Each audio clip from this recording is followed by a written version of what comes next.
Hey everyone, it's Forrest the filmmaker. I'm here with Erica and her amazing school bus conversion into a tiny home.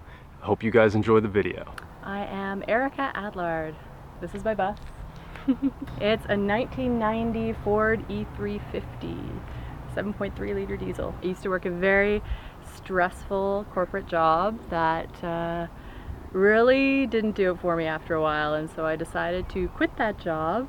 I needed a different way to live, and so paying rent wasn't really going to work without having the same income I was accustomed to, and I decided to take what my severance package ended up being and making this bus so I could live in that without any concern about having to reestablish myself right away. When I bought it, it was red, and you might be able to see it just barely through the paint, but it belonged to the Bowen Island Dog Ranch, and so it had big white lettering on it, and actually the paint was the last thing that I did, and so for the longest time it was the Bowen Island Dog Ranch bus, and it was called the Dog Bus forever. And I considered that my urban camo, because if I ever parked on a residential road, nobody would really question it. It worked. My whole, I guess, goal was to be able to do this myself, and I have no construction skills. Luckily I have people in my life that do have construction skills, but I wanted to be able to do as much of it as possible. And so what I did is I ended up taking all the measurements, and I am very adept at IKEA cabinetry. So I actually perused the IKEA catalog and came up with a combination of their products that would work together, that I could build into this thing with doing very minimal construction, tool work. I had a little help with installing the chimney and the fireplace. A friend of mine did weld up a stand for the fireplace and also a battery box for the batteries that are installed under the body. And my friend also is, luckily for me, an employee of the hydro company, and so he also installed the solar system for me. That would have been a little beyond me. Not to say I couldn't have done it, but it was very kind of him to share his expertise so I didn't have to spend forever learning how. There is a 160 watt panel up top, and that feeds down into your typical charge controller and power inverter, 1000 watt inverter, pure sine. Apparently that's very important if you're going to run any electronics or anything. And then that runs, of course, into two batteries, two deep cycle batteries, like marine style batteries that are mounted underneath the body. How did you find transitioning from, living in an apartment or a house to such a small dwelling? Actually, this is not the first step. Originally, when I first quit my job, I bought a boat, and I lived on a boat first. And so it was kind of like the stepping stone that really kind of made this doable, because to just go from, say, a 1,200 square foot apartment or home into something like this, which is about 78 square feet, it's a bit of a jump. So yeah, definitely the boat helped. Were you wanting to kind of live a minimalist lifestyle when you got into this, or just kind of out of necessity? No, well, I think I was just in a place of complete overwhelm. Like life was just too much, and I wanted to be done with it, and I wanted no more responsibilities, and so I sold all my furniture, and I let go of my lease, and moved on to the boat first, and then decided that, boat life isn't really, I'm not cut out for it anyway.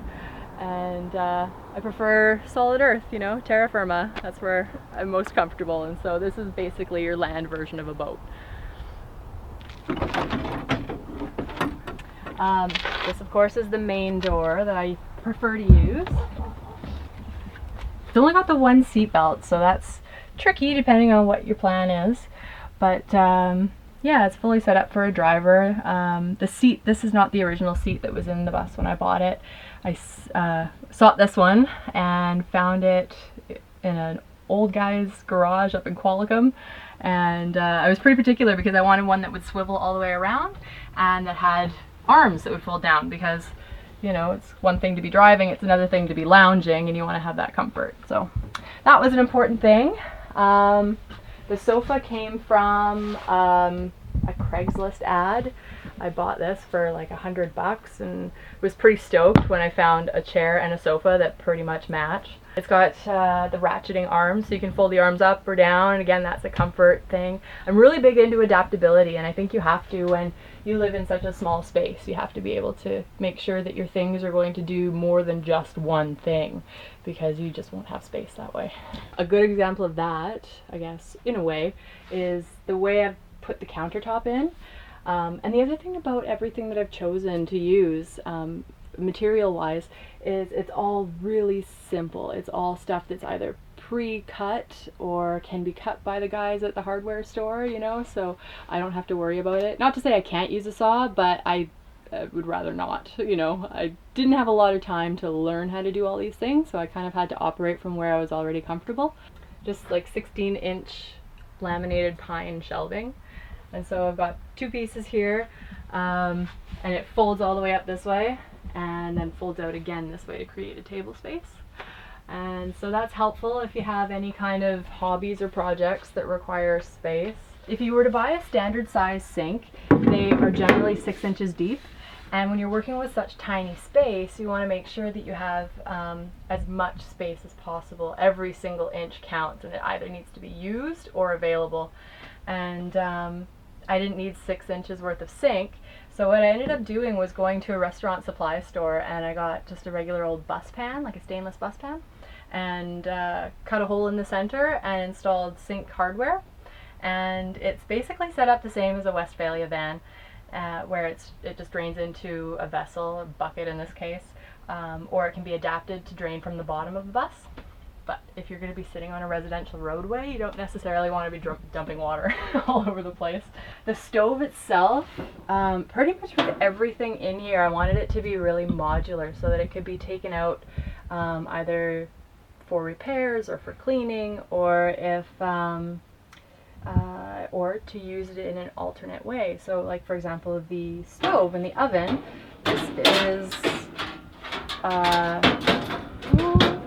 2-burner propane stove top, which works great, by the way. And then it's also got a little oven here, which is great. And this thing is actually, I think it's a Camp Chef, I don't know, but it's portable, so it's got handles, you pick it up, and what I would do in the summertime is set up one of those event tent canopies and a table outside, and take the kitchen and move it outside, so that basically gives you 2 rooms. If I had a built-in oven and stove combo, that wouldn't work. I just run it off the 1-pound propane tanks. It can be adapted for a big cylinder if you wanted to, yeah. Again, this is another IKEA cabinet, but it's so adaptable. That's why I chose this one. Not only that, but the size is appropriate. These little cubby holes, you can decide whether you want the drawer version or the cabinet or nothing. And so yeah, I've got cabinets here, drawers down the side, and on the opposite side there's a little closet space. And so 2 of the drawers are actually installed backwards so that they have access from the closet. There's also a cubby, you know, storage bin down there, and space for hanging clothing, which is, you know, a bonus. Over here is the, we'll call it the head if you're a boat person, or it's the bathroom. We can't really call it that because there's nowhere to have a bath. It's just a potty. It's flushable. It's completely self-contained. So if you were into using it, you could, you know, if you're ever stuck in a ferry lineup or a border lineup, you're not caught. So by flushable, you mean that you have a holding tank here? No, there is no holding tank. I wasn't really into holding tanks because when you're set up permanently, or semi-permanently, you know, you're established somewhere, you don't necessarily want to have to pack up home in order to go and either empty a tank or fill a tank, and you don't always have those available right where you are. So this, should you need to use it, it's completely self-contained. It is flushable. You just put water in the, you put water in the bowl and then do what you need to do, and then you empty it, and it goes into the bottom half of the tank. And when that's full, then you unclip the 2 halves and you take the one that needs emptying to wherever's convenient. You can actually even empty them into just a regular toilet. It'll go through the sewer system no problem because it hasn't been treated with anything. Originally, in the original plan, there was the vision of a composting toilet. And I didn't go that route because my budget was busted by the time I got there. And I figured, am I really going to be using it anyway? It's kind of a gamble because I have no experience with them. So yeah, I decided I would just go here until something, became necessary. And it never did. So there we go. The fireplace is so much fun. It's awesome. In fact, the lady whose bus was the inspiration for this one had this exact stove, and I was fascinated with it and asked her where she got it and how I could get one. And she travels all over the place in her bus, and she was in Pennsylvania and ended up coming across this guy. I'm not even sure what his name is, but his company is called Gray Stove Works. And he produces these out of his garage, and he actually does production. And it's called the Mini 12 CT, and it's nicknamed the Mighty Mini 12, and it's super cute. And it's an appropriate name because it's so effective and efficient.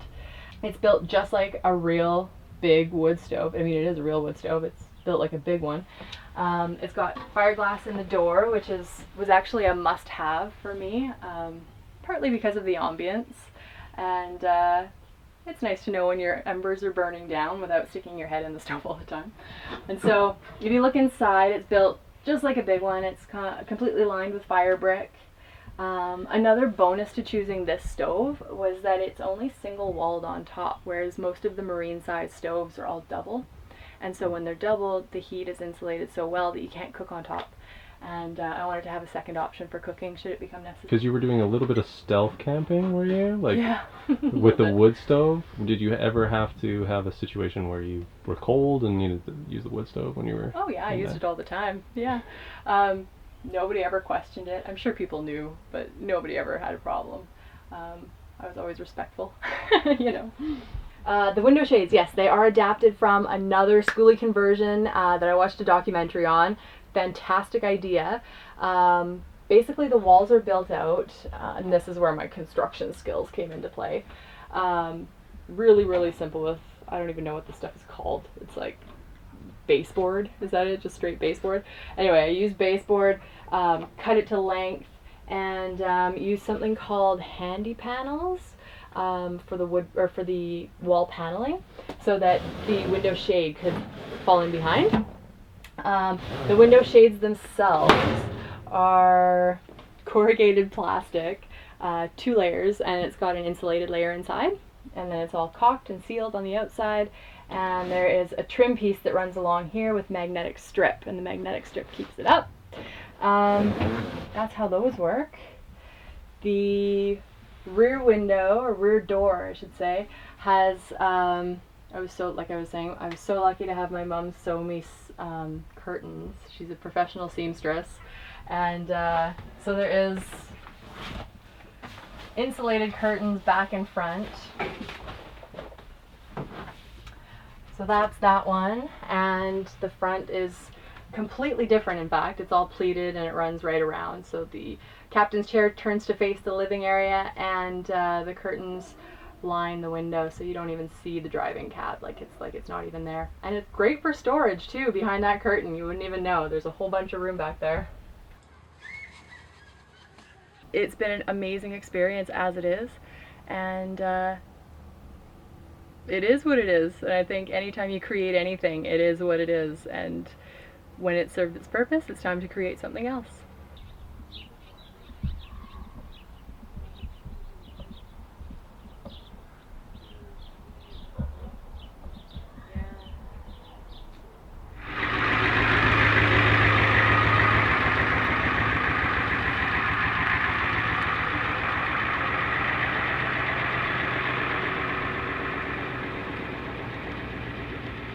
Big shout out to my Patreons this month, Mike the Nomad Sharpener and Jennifer Stevens. Also a huge shout out to my sponsor, Mo-Hu.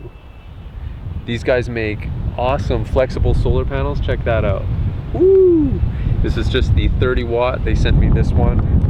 The link is in the description for that if you are wanting to make the transition to a more off-grid lifestyle, or just need more solar for your alternative dwelling, or if that's just something that you're interested in. They also have other products as well, so go check them out. Huge thank you to them, and looking forward to seeing you guys next week.